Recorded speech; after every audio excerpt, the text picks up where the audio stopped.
Brian Scott remembers vividly a frightening contact with the space beings. When I was 16 years old, I experienced a phenomenon known as a ball of light that appeared behind my house. My dog basically gave the thing away by barking so loud that he was waking up half the neighborhood. Investigating what the dog was barking about, I had found this object hovering in the sky about 6 to 8 feet above my head. The ball of light appeared to be orange-red in color and only lasted for about 10 seconds and suddenly shot up into the air.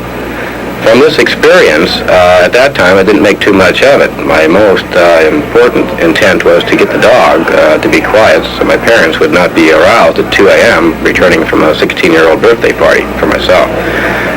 Very shortly after that evening, I woke up again, but this time I woke up at the kitchen table.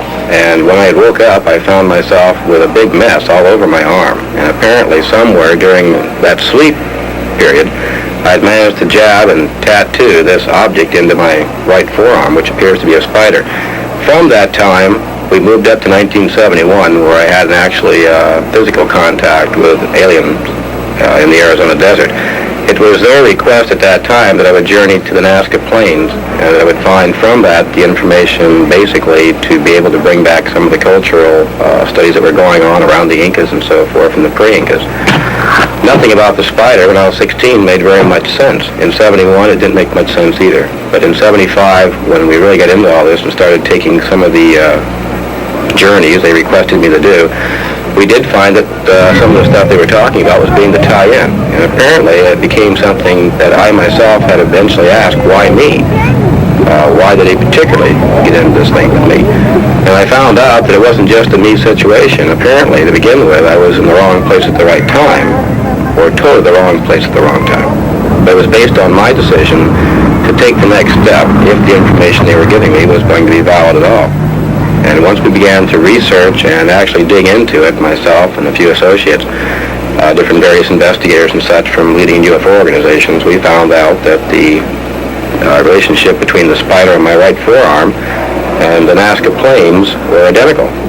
And this particular symbol ties into a technology and energy system that is used for them to be able to travel, apparently, interstellarly between planets and stars. So what it came out to be in the very end was that the information that they were giving me was basically valid.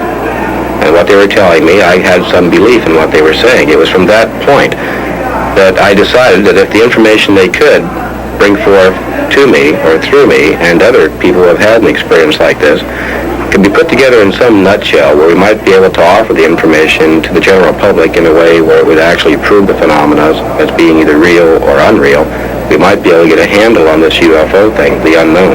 The unknown. The Incas, the Mayas, the Toltecs, all ancient civilizations gone from the earth. Why? What sort of unexplainable energy forces seem to be concentrated at Nazca, Tiwanaku, Palenque, Uxmal, Tikal, Chichen Itza? Brian Scott went in and out of the trance state every few seconds while he walked these plains. Why? Are these centers of past civilizations linked to forces from outer space? Facts suggest they are.